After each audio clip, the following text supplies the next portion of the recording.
We have lots of NHL news and rumors to talk about here today, including lots of news from the NHL waiver wire. Several players on waivers for the purpose of being assigned to the minor leagues today. Plus, we have updates on some key injuries, including Drew Doughty, William Nylander, and a few others, including Artem Zub in Ottawa. We also have news around Mikko Rantanen, a potential monster extension coming for the Avalanche forward, plus some trade rumors around the Toronto Maple Leafs and who they might be moving to become cap compliant. A couple of names keep popping up by multiple insiders. We'll discuss the details coming up next.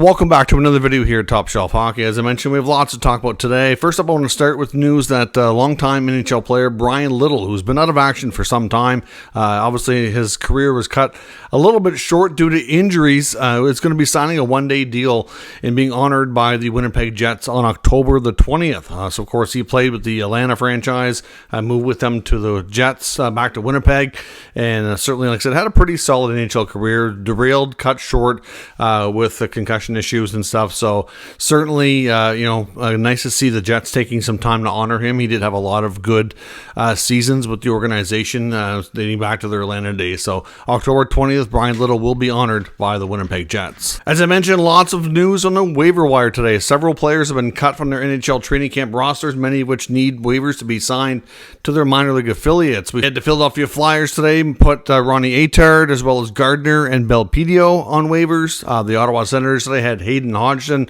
Cole Reinhardt, Jameson Rees, Garnet Pilon, Nicholas Matin-Palo, Max Gannett, and Jeremy Davies, all on waivers. So they'll all be assigned to their Belleville team if they clear. A couple of players in Seattle, including Henman and Brouillard. The Blue Jackets had Sawchenko. The Rangers had Jake Leschyshyn, Ben Harper, and Alex Bazil.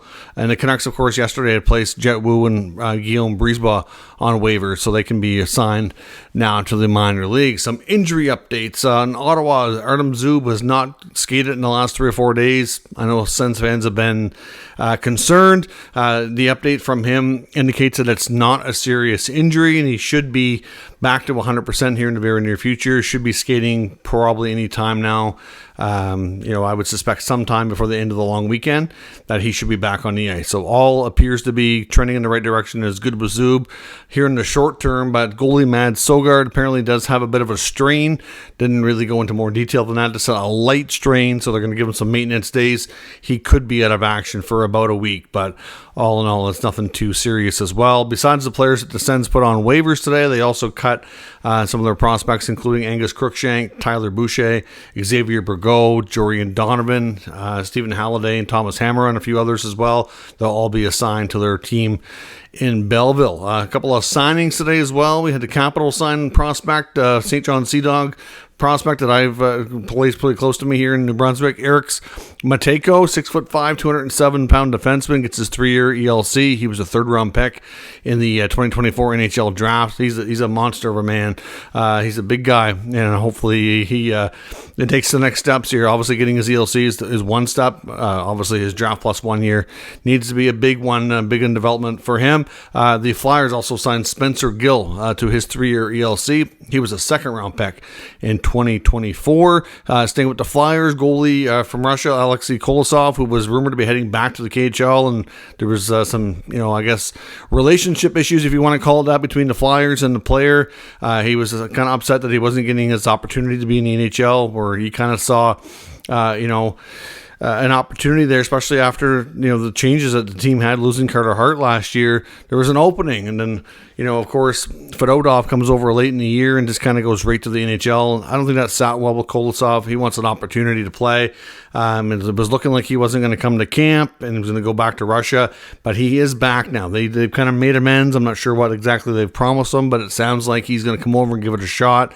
And if he's stuck again in the AHL, not getting an opportunity partway through the year, there's a chance he goes back to Russia before, midway through the season or something. But I think they want to, I guess they kind of probably talked to him in the fact that, Ursin and Fedotov, they're both still not super established guys, that maybe he can outplay them. Maybe one of them gets hurt. He can be a number 3 option just to kind of, not give up on things just yet. And he's returned to North America. He was at training camp today with the Flyers, and seems like they're going to make another attempt at this relationship to see if it can work out. Some other injury updates. Drew Doughty, it looks a pretty gruesome injury the other night. It sounds like it could have been a lot worse, but he does have a fractured ankle and is requiring surgery. Based on the additional scans and other things that they've investigated since the injury was first announced, they were obviously worried about some other structural issues, ligaments and all that. And it sounds like that it's not as bad as it could have been. So he's having surgery, looking at month to month. So they're estimating about 2 months. So probably going to start his season somewhere around December 1st, give or take a little bit on either side. So not ideal. They lost Matt Roy to free agency. They lose Drew Doughty. Those are your top 2 right shot defensemen that were in your lineup last year. They're already moving away from the 1-3-1 system because the players basically demanded it and hated it. They were a really good defensive team last year, even when goaltending wasn't great. Cam Talbot had his struggles, but still managed to put up decent numbers because the team defense structure was so solid. I wonder how this is going to affect them. I mean, it's not really ideal. And for Drew Doughty, who also would have been, not a guarantee, but based on his history, I would think had a good shot at making Team Canada for the Four Nation face-off. Probably going to hurt his odds for that too. So we'll see. But it's certainly not a good injury, and obviously not good for the team at all. Jets defenseman Logan Stanley is going to be needing knee surgery. He's going to be out 4 to 6 weeks. So the Jets' depth, especially amongst their younger players like Stanley, and we know Hanela, Ville Heinola is going to be out for an extended time, a few months as well. Their depth on the blue line is suddenly not so good. I mean, obviously, they moved on from guys like Schmidt and Dillon this year, but they didn't really add a ton. I think I wouldn't be shocked if Winnipeg might go shopping either in a small trade or look at the waiver wire, something to see if they can't pick up somebody because, they're getting thin there in a hurry. Another injury, which doesn't appear to be overly serious, and I don't know that he's going to be out for any length of time, but William Nylander appeared to be hurt after getting a push from Nick Robertson, who was skating behind him, kind of gave him a little push with a stick, but of course Nylander then lost his balance and went headfirst into a Montreal Canadian player, left the ice the other night. It sounds like Nylander is okay, so I think they dodged a bullet there, but certainly I don't really think it's the preseason. I don't think it's really necessary for Robertson to be doing that. It sounds like it was a little bit frustrating, but William Nylander said that they did talk about it, and it's all fine, and he appears to be all right. But, for right now, the Leafs are kind of piling up a few injuries here, too. So we'll see. They certainly don't need anything further. Mikko Rantanen, we know, is in line for a monster contract extension coming up. I know Frank Seravalli and Jason Gregor was talking about this recently here, of course, through dailyfaceoff.com, and they're speculating that Rantanen's contract, which I know some are speculating, and they mentioned it too, it could be done by the start of the year. And it's probably going to start with a 12. It's probably going to come just a little bit less than Nathan MacKinnon. MacKinnon, of course, is at 12.6. So he's probably going to be somewhere between 12 and 12.5. Maybe 12.3, 12.4, 12.2. I don't know what it's going to be. But it should be 12 or a little bit north of 12. I mean, he's been a very productive player. A huge part of that team.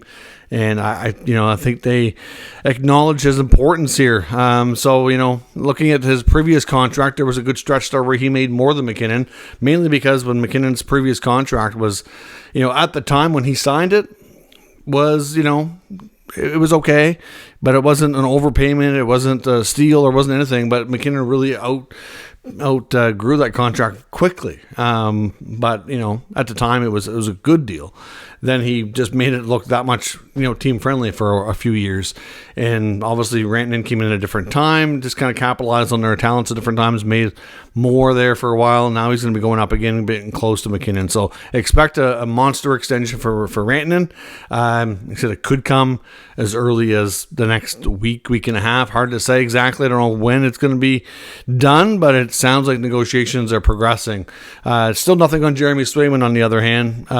Status quo there still seems to be big gaps, but sometimes when you go a while without any updates, you wonder if maybe things are progressing and they've been able to keep it quiet. We'll see, but no real updates there on Swayman. When it comes to the Leafs, we got reports from both Darren Dreger and Dave Pagnotta, both reporting on a couple of players that are likely to see the Leafs trade sometime between now and the start of the year to become cap compliant. We've heard a lot about Connor Timmins. His name hasn't been mentioned as much lately, but I still think it's possible that Timmins maybe won't be traded, but maybe put on waivers. And if he's not claimed, his contract can be fully buried, and then at the same time they have access to him later on if they run into injuries and stuff. So it's not so much that they don't like Timmins, it's more like he's kind of viewed upon as being probably a 7-8 defenseman, and his contract contract is fully, variable with the value at $1.1 million. So, they could trade him, but I think it's less likely that they will.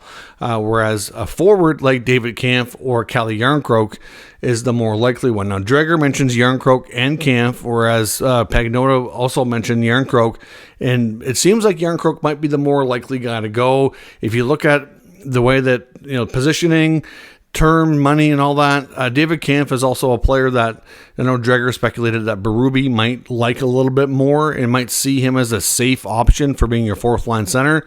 He's not going to give you a lot of offense, but he works hard, and you have a better indication of what you're getting. Whereas Järnkrok has plays a little higher in the lineup and has not exactly been the most consistent with his productivity. Hasn't produced a lot in the playoffs, so it might be a little bit more expendable. If you look at the players who you could put in a 4C role, and then you look at Järnkrok, who could be, probably a winger on the third line if he's in the lineup, you have some other options that you might be able to replace him a little bit better and make better use of the cap space. So Calle Järnkrok is definitely a player that appears to be in play when you get multiple NHL insiders mentioning him.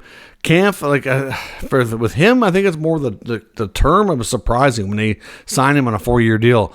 You don't usually see bottom 6 players get that kind of money. So it's difficult to say exactly what the Leafs do, but we do know that there's teams out there that definitely need forwards. Columbus comes to mind. They have not really made another move yet. They could take a guy like Järnkrok on. They have the space. It would be easy. I don't know if they really need much of a sweetener in there because it's not a big contract. So, that might be a simple, easy move. Järnkrok's a veteran guy who could probably help the Jackets out, be versatile where you play him. So that might be an easy option for them. So we'll see. Like I said, in between that, Timmins to the minors, Kampf might be the more likely guy to stay. We've talked at length about Robertson. And to be honest, I don't know that Robertson's really, in my opinion, hasn't had a phenomenal training camp. I wouldn't be shocked if he was moved. I think guys like Pacioretty are going to probably take precedence over him right now when it comes to their opening night lineup. But again, that's still a little ways away. They still have some more preseason games and whatnot to impress and change a coach's mind. So we'll have to see where it goes. But they want to get Pacioretty signed. They need to be cap compliant.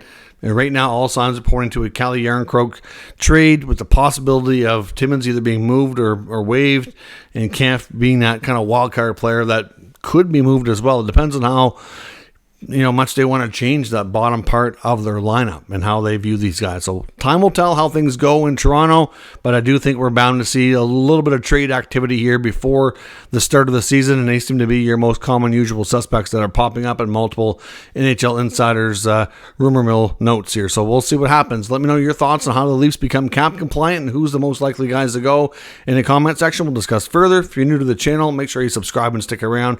We'll keep you up to date with all the news, rumors, and analysis of all 32 NHL teams. Thanks for watching. I'll catch you next time.